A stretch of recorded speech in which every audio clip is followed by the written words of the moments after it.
where he literally says he has insurance on his jewelry. Smart move, right? That's what smart people do. What does insurance on your jewelry mean? Well, that means that if somebody steals it, you have to make a police report. Like about $800,000 to $1 million worth of jewelry. 800 to $1 million. It's all insured. And kids, don't believe the rumor that anything happens to snitches when they go to jail, because 99% of them get out and don't get touched. And in most prisons, the snitches are hanging with the killers. You know why? Because most of the killers are snitches. Oh, that's Rondo. If so-and-so killed 3... This Rondo right here. The guy killed a bystander trying to avenge his friend. This guy killed the guy on the right's best friend. So is that LA killer right there? when they go to jail, because 99% of them get out and don't get touched. And in most prisons, the snitches are hanging with the killers. You know why? Cap. Because most of the killers are snitches. Right. If so-and-so killed 3 people, but he got out of jail early because he cooperated with the prosecution, are you going to walk up to him and call him a snitch? Right. He killed 3 people. I'm not saying nothing to him. Sammy the Bull confessed to being involved in 19 murders. This man is a real-life serial murderer. And his testimony got John Gotti and Frankie Loke life in prison. Sammy the Bull Gravano now joins the ranks of those who have broken the cardinal rule of the mafia, omerta, the code of silence. And what makes his betrayal all the more shocking is the fact that he was John Gotti's best friend. But are you gonna play with Sammy the Bull? Hell I know he no. became a Christian. Same thing with YSL Booty. Y'all call that nigga a snitch, but ain't nobody in Atlanta about to walk up to him and be like, get your ass off the block. Finish him. But this man will still step on you in broad daylight. I just had to make that clear because ultimately this video is about how misleading these rappers are to the kids. Not all rappers, of course, because the biggest rappers that sell the most albums don't portray this image. do that. People like J. Cole and Travis Scott, these are $100 million rappers and they don't have to do this. And you would think it would show the other guys, but no. We got to see, that's why I look at shit like, you know what I'm saying? The richest people in the world ain't in the streets. So what the fuck do I want to go to the hood for? These motherfuckers will be from the hood their whole life. You've been in the hood your entire life. You finally got millions of dollars.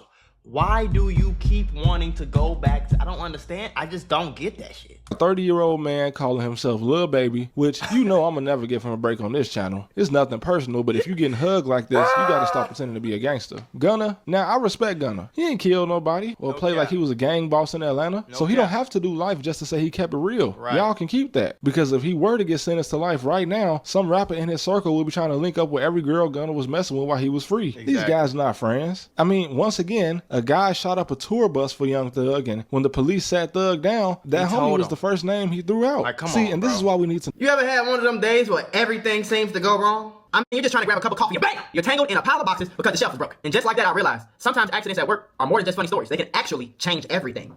Trying to handle a workplace injury on your own, it's like trying to fix the broken shelf yourself. More chaos, more headaches, and it's no guarantee that you'll get what you deserve. You got paperwork, insurance calls, and someone always telling you to wait. It's enough to make you wish you had a secret weapon. But here's the thing, there's a team of people that fights for people just like you. For over 35 years, Morgan & Morgan, America's largest injury law firm, has been winning cases when everybody else said it couldn't be done. In Florida, someone got $12 million after a work accident, even though the insurance was ready to offer just $350,000. In Pennsylvania, a worker was awarded $26 million, which was 40 times the initial offer. These are not just numbers. They're real victories for real people, all thanks to the team that fights hard for justice. More than 1,000 attorneys across all 50 states, like a legal squad ready to jump into action. Yeah. They've recovered over $25 billion for clients. And they have a long history of helping workers get what they're owed. Because when you're injured at work, you shouldn't have to go at it alone. You can just click the link below or the QR code that's on your screen. No endless waits or confusing forms. Just a quick way to start protecting your rights today. So if you had an accident on the job, do not risk doing it alone. You can check out Morgan & Morgan. Because even in the toughest workplace accidents, a strong team makes all the difference. And trust me, there's a reason why they're America's largest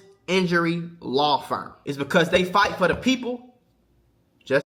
If you told me a few years ago that both my fiance and I would be working remote tech jobs, making more money than ever, and living life like you, normalize being a civilian. You acting like a gangster, but you wear dresses. Wearing dresses Woody and told shit. on you, but Woody a killer, so you're not gonna do anything to him. And this is why I say that no snitching is a myth. That whole movement was invented by older gang members back in the day that wanted the young guys to take all the charges and jail time for them. It wasn't about no code. And somebody as old as these niggas should know that. And it wasn't about no damn code. It was about, hey, I'm the boss, y'all the foot soldiers. I'm probably not gonna get caught because I'm not outside every day on the corner slinging this, slinging that, shooting this, shooting that. I'm telling y'all to go do it. So when y'all get caught, y'all gotta stick to the code. Y'all gotta be quiet. That way you can go do a life sentence. Don't nobody know about me, and then I could just go find another dumb motherfucker like you to do the shit that I need you to do, and then I'm gonna tell him the same thing, and that's how niggas like John Gotti and, you know what I'm saying, all these, that's how niggas like that but you know. Just the reality. Finesse 2 Times is 33 years old. The guys that allegedly stole his car don't even look 21. What were you doing around these kids, bro? Exactly. Breezy, you 34. Why are you on the block that's been shooting at you since 2011? I don't Half know. of your entire hood is dead, bro. You was with Drake, dumbass. You're not supposed to be nowhere around here without armed security. And by the way, Finesse 2 Times, I don't respect this dude. He dropped a whole song trying to justify why you should just pray to the devil. Like, alright, bro, the devil was one of these little guys in Chicago with more bullets in his clip than years he's been on this planet. This is why you get what you get. No matter what you believe, you might as well just went to a psychic and asked what was gonna happen if you pulled up to the hood in a custom Hellcat. A grown dummy. This is why I'm glad that the kids nowadays care more about watching the IRL streamer than some of these guys, cause y'all lost. And before I move on, let me give you an example of what I'm not talking about. And I'm gonna use 2 guys from California on this example. Money's notorious group of guys from Stockton, California. And even though they both achieved notoriety in music to some point, I can't say that they were just coming back from $1 million homes to the hood because neither of them fully made it out. Sway ended up being murdered in prison, and it wasn't about no snitching. He was just in the streets, and nobody knows for sure why he died, but of course there were rumors that it had something to do with money. And of course, Sway didn't even really have a chance to make it out the hood and go back because there was only a 1-year gap between him finally making enough money to leave the hood and him going to prison where he would die. J-Bo is definitely on his way to living in a $1 million house, but this man being Stockton, California. I don't know if any of you guys ever been to Stockton, but unless you live there, you're probably not just gonna visit to see the homies. Yeah. So I'm not convinced that he made it out the hood yet. Point being, these guys might be rappers known for being in the streets, but they aren't men in their 30s still trying to pretend they're something that they not. These are actually just young guys that was misled from a young age. Cause once you get past a certain age, you don't have an excuse anymore. You gotta grow up. Moving on though, I salute the guys from Chicago like Von off 1700 and Bloodhound Q50, because even though they're both known for rapping about street activity in the city, you're more likely to see them live streaming or playing GTA than them standing around on the block around a bunch of guys that can't even buy a car. I don't salute them rapping about what they rap about and hyping up the kids. You know, he just said some shit that, you know, I ain't gonna lie, bro. He just said some real shit. You're more likely to see even Q50 as much of a crap. I'm gonna be honest with you though. I don't think Q50 is a real killer. I think Q50 is smart. I think Q50 is smart, and I think he's smarter than he look. He's slow, but he's smart. Let me hold on. Let me explain.